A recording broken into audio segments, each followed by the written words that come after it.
Good morning and welcome to Week 5 Fantasy Football. Nick Skrip here from Fantrax. Every week I go through each of the matchups and I highlight who should be spotlighted, who has a plus fantasy football or DFS matchup. And a lot of times those guys do end up going off. There's always misses that I do end up noting, but it's good to highlight, hey, I think this guy can have a good day, and here's the reason why. Not feeling the best, to be honest, so my voice sounds like Batman a little bit, to be honest. But I am excited to be here. Both TikTok to my right, and then in front of me, Facebook, YouTube, Twitter, all on the Fantrax channels. Stick with me.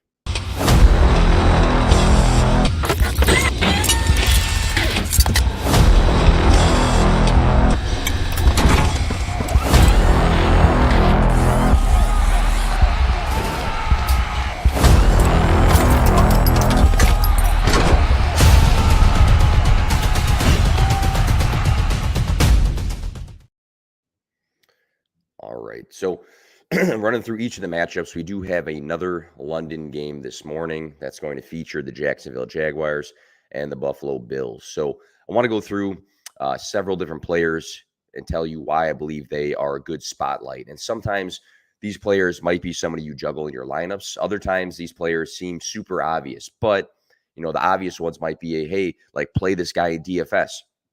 Like last week, I highlighted A.J. Brown, who ended up being, I think, the best or one of the best performers of the week. If you played him in your DFS lineup, that would have helped you potentially win some money. So the first guy I want to highlight for today is Travis Etienne this morning against the Buffalo Bills. So the Bills allow the 16th most fantasy points per game to running backs, which is nothing like stellar, but it's where their defense is most friendly. Devon Achane had a massively efficient 8 carries for 101 rushing yards and 2 touchdowns against the Buffalo Bills last week. Brian Robinson rushed for 70 yards on 10 carries in the week prior. Week 1, Breece Hall, I'm wearing his jersey, rushed for 127 yards on 10 carries. So that's 3 different running backs having examples of high efficiency and good yardage against the Buffalo Bills. Travis Etienne has finished 3 of his 4 weeks with 23 or more touches and has had fantasy weeks finishing as the running back 6 in week 1 and the running back 9 in week 3, is suited up to be the next guy to be hopefully efficient against the Buffalo Bills. Next on my list, we have Dalton Kincaid. So the Jaguars allow the 2nd most fantasy points per game to tight ends this season and the 11th most passing yards per game. Jonnu Smith finished with 6 receptions and 95 receiving yards last week. Brevin Jordan scored a touchdown in week 3, and Travis Kelce scored in week 2 against the Jaguars. So Dalton Kincaid, through 3 weeks of football, has earned 12 targets, which was equal to Dawson Knox in those specific weeks. So it looked like some sort of tight end committee. But in week 4, we did see a sign of separation for the first-round rookie, as he had 5 targets to Dawson Knox's 1 target. So to me, that's kind of showing signs, hey, these guys were getting everything equally. Now both guys might be on the field. It might start to lean in Dalton Kincaid's favor, and this is a good matchup for him. I want to mention Alvin Kamara because he returned last week. A lot of people didn't know, hey, should I put him in my lineup or not? The Patriots are the 15th best matchup in fantasy points per game allowed to running backs. That's nothing special. It's better, though, in comparison to the other positions and what they allow for fantasy. Raheem Mostert did torch the Patriots for 121 rushing yards and 2 touchdowns back in week 2. And I want to mention Alvin Kamara because many managers last week were like, I don't know if I want to touch him. It's his first game back. Is he going to touch the ball enough? Is he going to play enough? Is he going to look good? Is he going to be rusty? You should have no concerns when it comes to Alvin Kamara. He had 4 seasons of 81-plus targets and 4 seasons of 97-plus receptions. He rushed last week 11 times for 51 yards. That's 4.64 yards per carry. Pretty good. And then he caught 13 of his 14 targets. So to me, that's very Alvin Kamara-esque. We saw a dip in his usage through the air last year and I believe the year prior, but now we're looking at, classic, hey, this guy eats through the air, pass catching running back, Austin Eckler, Christian McCaffrey, those sort of prototypes. So I think it just shows you massive implications of Alvin Kamara and what he brings. I do want to mention Devontae Parker just because the Saints allow the 13th most fantasy points per game to wide receivers this season. Chris Godwin caught 8 passes for 114 yards last week. Romeo Doubs, 5 passes for 73 yards and a touchdown in week 3. Adam Thielen, 7 balls for 54 yards and a score in week 2. Week 1, DeAndre Hopkins caught 7 passes for 65 yards, all against the Saints. And looking at, last week's 38-3 loss against Dallas, it seemed tough to pick any sort of wide receiver, seeing that Demario Douglas, Kendrick Bourne, Devontae Parker all had just 2 catches, and Juju Smith-Schuster had just 1. The difference, though, between all of those guys and Devontae Parker is that all those guys played under 55% of the snaps, and Devontae Parker played 82% of the snaps. So where a bunch of other guys were barely getting anything, same with Parker last week, he at least was on the field a lot. So I want to note that, especially seeing the Saints and them not being like the best matchup for fantasy when it comes to wide receivers, but seeing some guys have a good day against them. DeAndre Hopkins. I'm hoping for a get-right week here for DeAndre Hopkins. The Colts allow the 9th most fantasy points per game to wide receivers and the 5th most passing yards per game this season. Puka Nacua caught 9 passes for 163 yards and a score last week. Nico Collins caught 7 passes for 146 and a touchdown in week 2. Calvin Ridley caught 8 passes for 101 yards and a touchdown in week 1. So we're seeing guys have a good day against the Colts. DeAndre Hopkins' usage looked great to open up the year.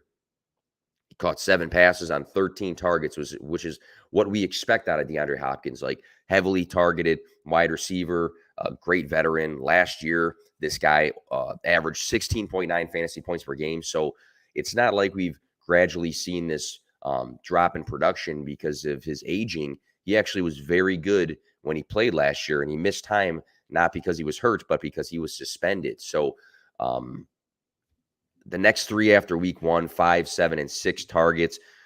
Ryan Tannehill, hasn't been the best. He hasn't looked great. The highest for DeAndre Hopkins since week 1 is 10.3 fantasy points. I just think this is such a good matchup to get right, and we see DeAndre Hopkins and the Hopkins we saw last season. Same game, I want to mention Michael Pittman Jr. The Titans allow the 8th most fantasy points per game to wide receivers this season and the 10th most passing yards per game. Jamar Chase finished with 73 yards last week. Amari Cooper caught 7 passes for 116 yards and a touchdown in week 3. Keenan Allen combined with Mike Williams in week 2 for 194 receiving yards and 2 touchdowns. And then in week 1, Chris Olave, all against the Titans here, finished with 8 catches for 112 receiving yards. Down week 4 for Michael Pittman Jr., but prior to that, 23.7, 13.6, 16.7 fantasy points. The targets looked great. We questioned what was the connection going to look like between Anthony Richardson, a rookie, and Michael Pittman Jr. Now they're both wearing each other on a t-shirt. So it looks like they do have a good connection. 11, 12, and 11 targets to open up the first 3 weeks. I really like Michael Pittman Jr. in this matchup for this week. So for the Ravens versus Steelers, Zay Flowers, the Steelers allow the 3rd most fantasy points per game to wide receivers and the 7th most passing yards per game this season. Nico Collins caught 7 passes for 168 yards and 2 touchdowns last week. Devontae Adams caught 13 passes for 172 yards and 2 touchdowns in week 3. Amari Cooper caught 7 passes for 90 yards in week 2. And then in week 1, Brandon Ayuk caught 8 passes for 129 yards and 2 touchdowns. So all good performances here against the Steelers. And despite having a low 4 targets in week 4, Zay Flowers still leads the Ravens in total targets on the season. And Mark Andrews did miss a week, but I think that's significant because this is their first-round rookie. Flowers was targeted 10 times both in week 1 and week 3, where he finished with 17.7 and 13 fantasy points. Other positive signs for the rookie: 78 yards in week 1, 18.67 yards per catch last week. And he's had at least 1 rushing attempt in every game this season, which just shows that they're getting a bit creative with his usage. I like him a lot this week against the Steelers. George Pickens, the Ravens are not necessarily a plus matchup for any position this year in fantasy points per game allowed. Week 2 was a big game for George Pickens. He caught 4 passes for 127 yards and a touchdown, 22.7 fantasy points. Pickens outside of this performance has finished as the wide receiver 49, wide receiver 38, and wide receiver 66. So not amazing there. The one positive note here is that he has been targeted fairly consistently, 7, 10, 6, and 7 targets. And he's coming off of a game he played 98% of the snaps. We know his receiving yard upside, 31.75 and 18.75 yards per catch in week 2 and 3. That just shows, hey, when he gets the ball in his hands, he's usually making plays at a higher rate. Next on the list here, Hayden Hurst. Hurst, he's playing, I'm playing the matchup numbers here because Hayden Hurst has trended down in usage since week 1. He had 7 targets to 3 straight weeks of just 3 to follow that. So open up the year really good. He had a good matchup. And then his usage just kind of trended down. The Lions are the 4th best matchup in fantasy points per game allowed to tight ends. So this is a plus matchup. Kyle Pitts has caught 5 passes for 41 yards if we look at the Seattle Seahawks, Noah Fant and Kobe Parkinson and Will Dissly combined, those 3 guys, 9 catches for 132 yards week 2 against the Lions. The Lions defense has totaled 12 sacks the last 2 weeks. So you're looking at these things and saying, hey, tight ends have been good against the Lions. They're getting to the quarterback. Where's the easy outlet? And I think for Bryce Young, it might be Hayden Hurst this week. David Montgomery. So I want to mention David Montgomery because he was one of my players of the week or starts of the week before I knew Jahmyr Gibbs was not going to play this week. So it had nothing to do with Gibbs being out. And this still has nothing to do with Gibbs being out.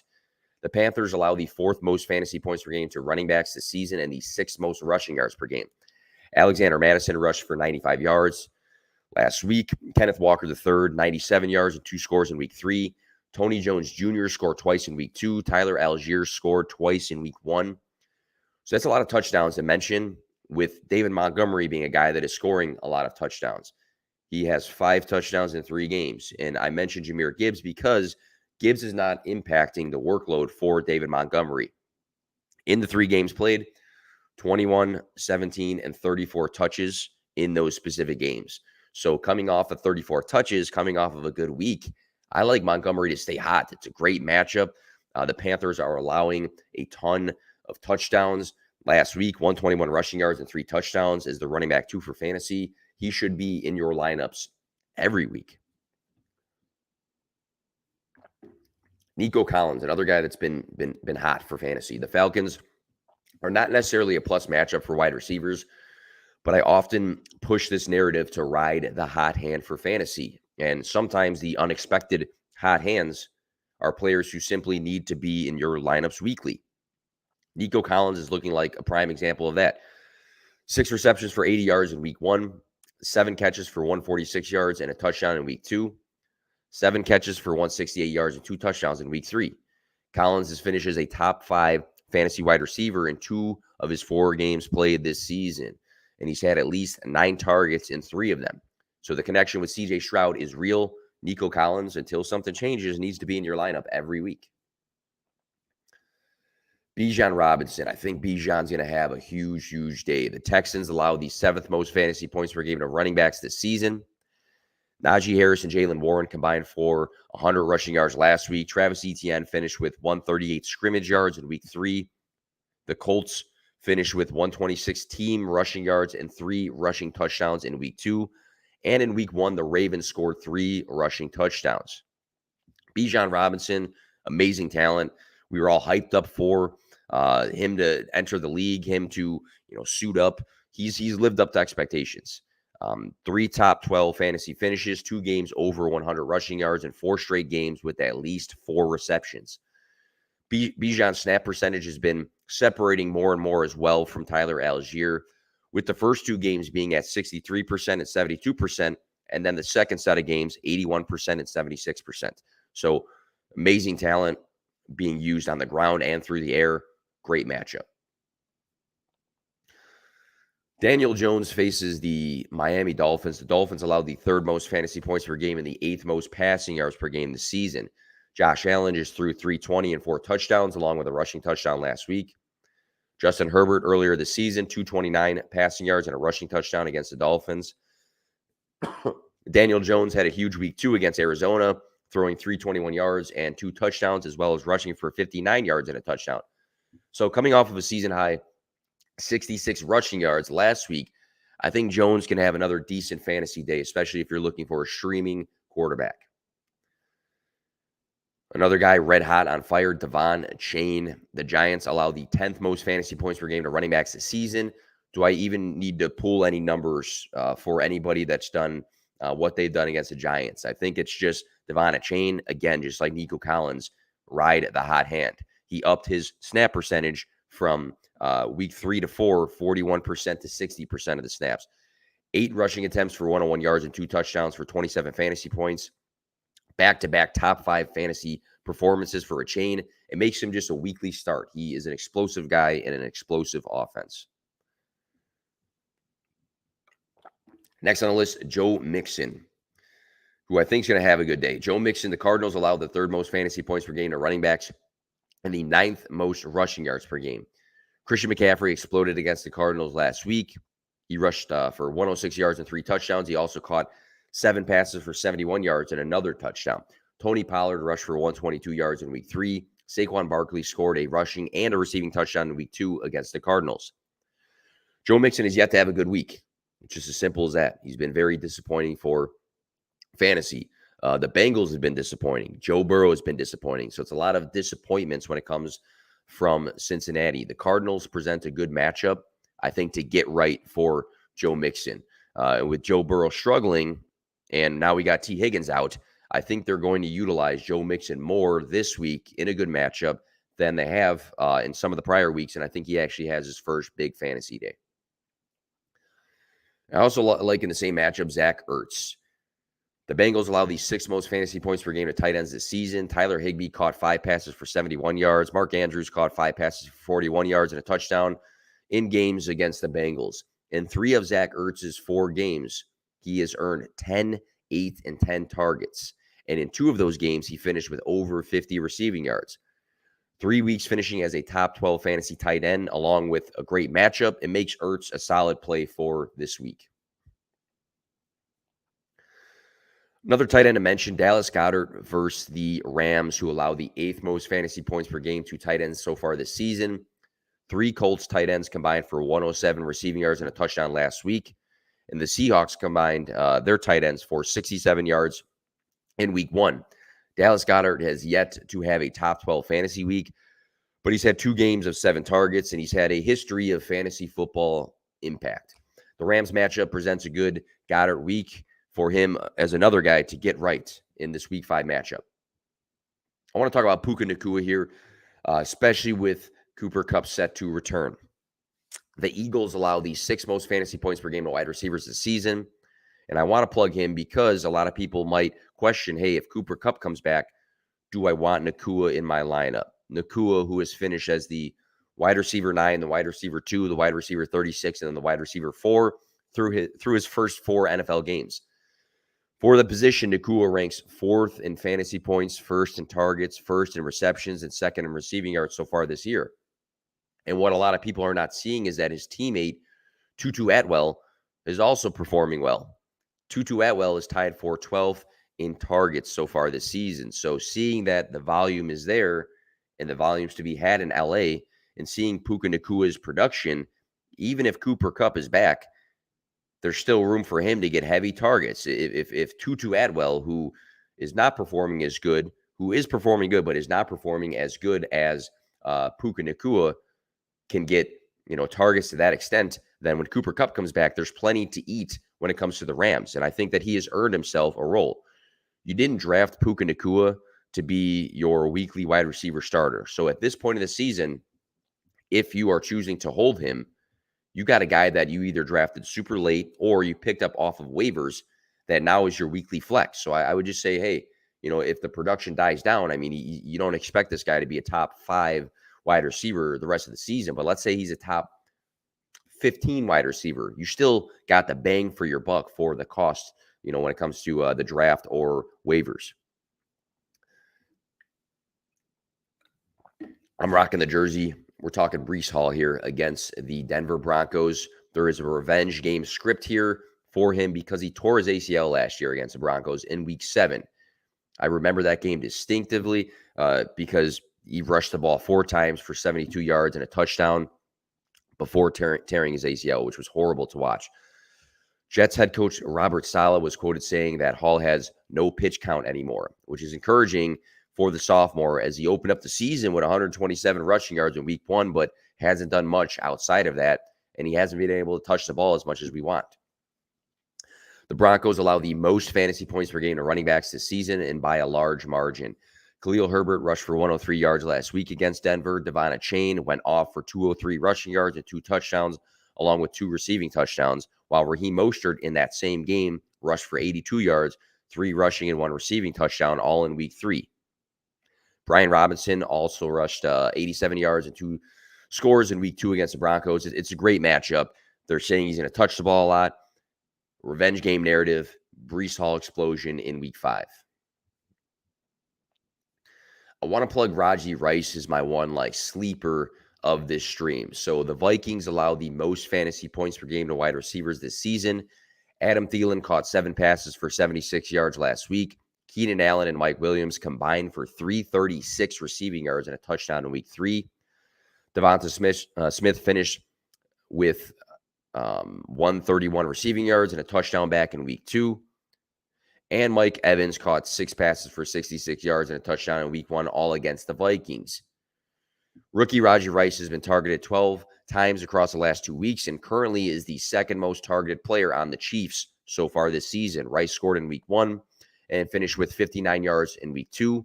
Sleeper pick of the week, Raji Rice. Last guy I'll mention here, TJ Hawkinson. The Chiefs allow the 10th most fantasy points per game to tight ends this season. Tyler Conklin finished with 58 yards last week. Evan Ingram finished with 57 yards in Week 2. And Sam Laporta caught 5 passes for 39 yards in Week 1. TJ Hawkinson in fantasy football so far this season, tight end 1. He's having a great year. And he has the opportunity for yet another big game in Week 5. Hawkinson, through the first 3 games, was targeted 9, 8, and 11 times, and he's had games of 66 and 76 receiving yards. Hawkinson scored 2 touchdowns in Week 2, which propelled him to 25.6 fantasy points. Anytime you play Patrick Mahomes, the ball is likely to be through the air, and I think with the rate that Kirk Cousins was throwing the ball, that it's going to happen again this week in Week 5. So I'll stay live on TikTok to answer some questions. I'm going to cut it here for Twitter and YouTube. But be sure you are following the Fantrax socials wherever you are seeing this as we plug consistent fantasy football content. Good luck on your matchups this week.